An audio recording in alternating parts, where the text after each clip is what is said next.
with more of a Wednesday edition of Southern Fried Sports right here on Tide 102.9 and 100.9 FM. Travis Reier, senior analyst for BamaOnline.com with you. And as we like to do at this time on Wednesdays, we check in with Patrick Murphy, head softball coach at the University of Alabama. A huge weekend coming up for the Crimson Tide down in Baton Rouge. It is championship time in SEC softball, and with that, we welcome Murph to the program. Good morning, Murph.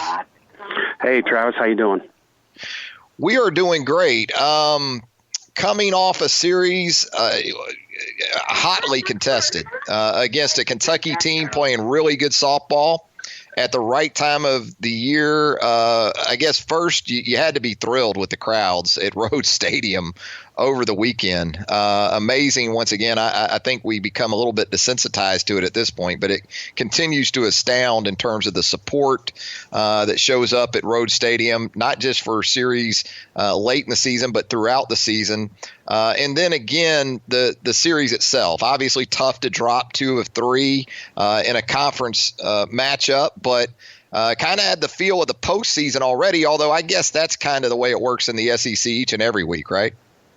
Oh, yeah, and, we had 2 of the 3 were on ESPN or SEC Network, and the one lady, Danielle Laurie, who played for Washington, won a national championship in 2009, and is also a Canadian Olympian. She couldn't believe the atmosphere, and, I've had a couple of buddies come down from Iowa, and Sarah Cornell had people from Long Island come down, and they all were just raving about how cool it was, and the fans and the noise and just the whole atmosphere is unbelievable. So the crowd definitely did their part, and yesterday at practice we were talking about Kentucky made every dang play, throws to the plate, throws to third base from the outfield, ground balls, I mean, you name it. They beat us fair and square. We just didn't hit the ball on Sunday. Montana pitched great, and we had chances in the 7th, 8th, 9th, 10th, 11th, 12th, and 13th to walk it off. We just didn't do it. So it was a good SEC softball series. Talk about Montana. I'm guessing feels pretty good considering that she went 10 2/3 in relief on Sunday, 147 pitches. If there was a positive, I would think for sure to come from the Sunday game, it was that she looked to be back to being able to handle a good bit of the load if you need her. Oh yeah, she was awesome, and I kept asking her every inning, you feel good, and and obviously a kid from Kentucky, she had a little extra motivation, and sometimes it helps you, sometimes it hurts you, and I think on Sunday it was helping her. With Kaylee Tao, maybe there was too much motivation, but sometimes that happens, and no credit, and it gets to you a little bit, and maybe you want it too much, so unfortunately that might have happened for her.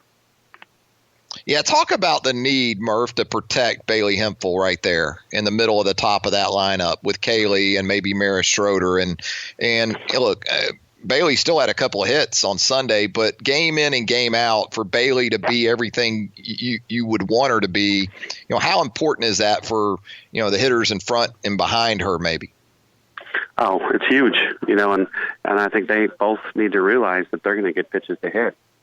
And the one thing that maybe we didn't do as well is just swing, and there was a couple kids that took way too many good pitches, and that hurt us.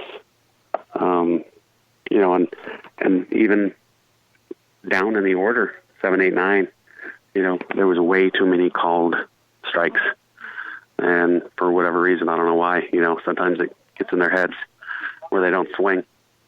So, and I think that was one of those weekends. Maybe not as aggressive as at the plate as you would have liked your team to have been in the series, especially on Sunday, but looks like still running the base pass with a good bit of aggression, especially Alyssa Brown, who goes over the 100 career stolen base mark in the series against Kentucky. Oh, she is awesome. I love the kid. She's a great young lady, great family, and we were trying to get her 50. I'm not sure what she is right now, like 42 maybe or 44. There's a kid from LSU that's 44 for 47, so they're kind of fighting each other for the top spot in the SEC. So this is a big weekend for both of them. But it's just God-given talent, and I'm the kind of coach that says, if you've got speed, we're going to use it. We're not going to just go station to station. I'm going to give her the green light, and then the other thing that she's been doing this year, which is much better, is she's getting on base. And you can't steal first, because you got to get on base. And then after that, it's all her. She's been getting really good jumps. It's just been really fun to watch her this year. Murph, so you talk about LSU coming up this weekend. Obviously, we know the stakes involved. What's the message for your club as you move throughout this week and get closer to making that trip to the Bayou? Oh, shoot. It's just an opportunity of a lifetime, We just gotta take care of business. And number one, play really, really good defense. Don't give them any extra outs. We got to pitch well. And then the third key component is we got to get that key hit. We had several opportunities early in the game against Kentucky on Sunday where we just missed a couple of pitches. We took a pitch, or we flew out deep to left field. That was just that was the negative of the weekend. But coming up, it's just be aggressive. Be aggressive and hit good pitches. Help the pitcher out constantly. So that's going to be the fun part of it.